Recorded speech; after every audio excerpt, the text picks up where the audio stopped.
Hello friends, kind strangers, assorted creatures, welcome to the Demiurge Diaries. There's something troubling about my attachment to Mia simply because it hurt me more than Moabomb did. Often I overvalue pain. If something makes me miserable, then my standard assumption is that it was profound or taught me something, but that isn't necessarily true. Pain is often shallow. It doesn't always point in the direction of growth, but my mind offers a mental shortcut right through that idea. Masochistic epistemology is genuinely one of the most useful concepts for understanding my thinking that I have ever encountered, and I will forever be thankful to Natalie ContraPoints for it. It makes sense, right? Pain is the most basic stimulus of our learning algorithm. It's unfiltered negative feedback. You touch the hot stove, and you get a new bit of info. You eat a poisonous berry, and you get a new bit of info. Survivable pain doesn't necessarily make you stronger, but it does make you wiser. Here's the thing though, it has to be new pain. Eating a different berry every day yields you and your tribe some phenomenally useful knowledge, while eating the same poisonous berry every day gets you a Darwin Award. But deciding whether pain is new pain isn't always that easy, and moreover, there's an incentive to psyop yourself into believing that it would be old pain, and therefore avoiding it.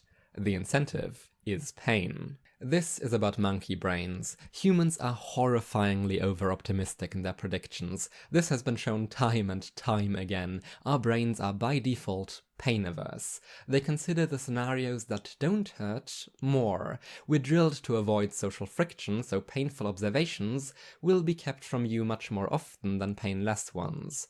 From personal experience, I hear, "You look good today," much more frequently than "Ew, you look tired, old, unkempt, and like you dressed yourself in the dark." Even though, by the nature of baselines, negative surprises should be just as common as positive ones. The former is inflated artificially to please. It's a platitude, never to be trusted. So, the masochistic epistemology draws the very sensible conclusion that if something hurts, it has an above-average chance of being true, or, at the very least, deserving of deeper consideration. Have I only avoided this conclusion because it would have been painful? A lot of people walk around with these really self-serving, very easy beliefs, so that can't possibly reflect reality. If an assumption seems too convenient, definitely scrutinize it, but that doesn't mean that anything that hurts is true. Biting bullets can become quite addictive once you're so swept up on the loop of assuming that the more something claws at your bones, the more likely it is to be correct. Feeling bad starts feeling like a victory, like an insight, like an overcoming of the sort of self-serving bullshit bias that allows billionaires to believe that they have earned their vaults of blood money. Sorry to go all JF Leotard on your asses, but hang on tight and spit on me. Don't fucking tell me that you aren't enjoying this. I know I am. I love getting to be the cynic, to feel like I've had the mental strength not to flinch away from difficult conclusions.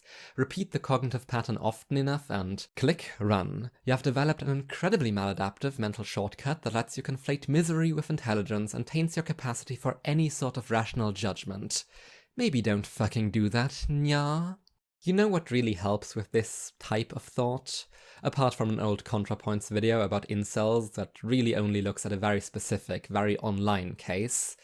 Read Freud. Yes, I'm serious. This hyper-flippant notion that Freud is no more than an over-projecting pervert who has nothing useful to teach us, which somehow passes for insight these days and is almost entirely peddled by hacks who have never read more than excerpts, is a meme which needs to die real bad. Was our boy Sigmund off his rocker about a bunch of shit? Absolutely. But you know what one of the many things he pioneered was? The idea that people sometimes seek out negative stimuli. Often, in fact. That straight up wasn't a thought that existed previously. The prevalent idea was that people universally were seeking out positive stimulus but fucking up occasionally. But you know people.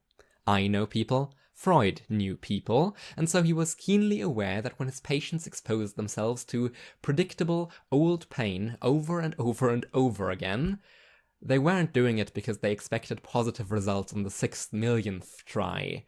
They did it because sometimes, often, Negative stimulus is exactly what we're gunning for. We all have our maladaptive associations lovingly handcrafted for the express purpose of plunging us into suffering. Pain means I'm being dedicated and putting in the work. Pain means redemption for the things I feel like I need to be punished for. Pain means novel information. It's all the same shit. Huh? Pain? Pain means truth, and truth means good, so, me good. Yay! Pain. Masochistic epistemology is a mechanism by which depressing media and interactions make me feel as though I got more out of them than I probably have. And the funny thing is that I've had my own name for the creative side of that for much longer. Teeth Eater Tales. Teeth, Piss and Horses was the last of 3 articles which I submitted to Dotesmite's now defunct Denpa Culture Research Society, DCRS for short, though they are all still hosted on my site. Both sites now, actually. It's also my favorite of the 3. In it, 2 of my internal anthropomorphized idea clusters, the waitress and the gremlin, discuss the purpose of art, and while I fully agree with neither, I certainly try to be on the waitress's side these days. But I wasn't always. I wrote it after finding some old writings from 15-year-old Oro, which were so unfathomably cringe that I felt a deep desire to type out a whole article in which to viciously and vicariously own a child. Shush, this episode is already about another one of my unhealthy coping mechanisms. It can't also be about this one. So, young me was essentially telling current me that the only way in which you can make sure that you're saying something interesting is that it hurts you to say it. That's how you know you're digesting something in yourself. That's how you know you're getting somewhere. These are Teeth Eater Tales, works which bite the hands which shape them to the very end, and only true artists could ever go through with that, as opposed to Man-Eater Tales, which dig into others, and even more reprehensibly to young me, God-Eater Tales, which ineffectually snap at the void. I still think this classification is occasionally useful, but the value judgment is bullshit. You're not hurting yourself to the noble end of creating true meaningful art. You're hurting yourself because hurting yourself makes you feel good. It makes you feel superior to those you consider cowardly and pain-averse, you little shit. Let's be super clear here, Baby Oro is wrong, but they're not as wrong as I'd like them to be, and the gremlin is still espousing a far more compelling version of their case. How much the words flowing from my fingertips dig into me personally is largely irrelevant to the intersubjective quality of the piece. It might yet dig into someone else, but art is only partially a means of communication. It's also, always, still a means of working through your shit. And if that isn't hurting, then you're probably doing it wrong. Working through your shit hurts. It simply does. Masochistic epistemology is a reversal of causality, but the correlation still stands. Nihilism is another case of this problem, at least the perfunctory, evasive nihilism that never quite manages to go out of style, because really it's exactly the same thing as religion or some other transcendental purpose on an emotional level, exactly the thing it so despises. Instead of accepting that there is a deep, permeating meaning to all things, a clear rule set you can follow, you accept the deep, permeating meaninglessness of all things. It feels like staring into the abyss if your benchmark for abysses is just about ankles deep, but it's really not. It's a thought-terminating cliché in order to avoid dealing with the complexities of the human condition. It's a simple, universal answer to everything reality throws at you. You get all the righteous, self-satisfied clarity of the delusional approaches you hate so much, but you also have the additional benefit of getting to feel bad about it. Remember Diana Network? She wasn't in any way more complicit in the media soul shredder than the other characters, but her irredeemable failing, the thing everyone constantly grilled her for, was that she neglected to be sufficiently miserable. Diana likes her job, she likes the soul shredder, but the lack of ass-covering self-pity doesn't make the outcome any worse. If anything, it makes her more sympathetic to me, because at least she's not bullshitting herself. It's so tempting. You get to have all the answers, which is to say the lack thereof, and You get to be miserable, which means that you've glimpsed some horrible, soul-shattering truth which is accessible to everyone but which others shy away from, and that must mean that you're better than them. Congratulations, the world is burning. More blood is spilled every day than you could possibly imagine. Every single quotidian act steps over piles and piles of invisible corpses. None of it has a greater purpose behind it, and these pathetic little blobs we call brains are far too unsophisticated to even remotely conceive the scale of how bad things really are. You have very little power, and whenever you aren't maximally vigilant, whatever power you do have will be used for evil. Shit's fucked. You've reached the staircase. But are you willing to take the first step? There's a phenomenal exchange in The Sopranos, Season 2, Episode 10, Minute 52. I'm telling you this because you should really watch it for yourself. The acting is absolutely incredible. It's a fucking masterclass in non-verbal communication occurring parallel to the dialogue. Me recounting the scene diminishes it significantly.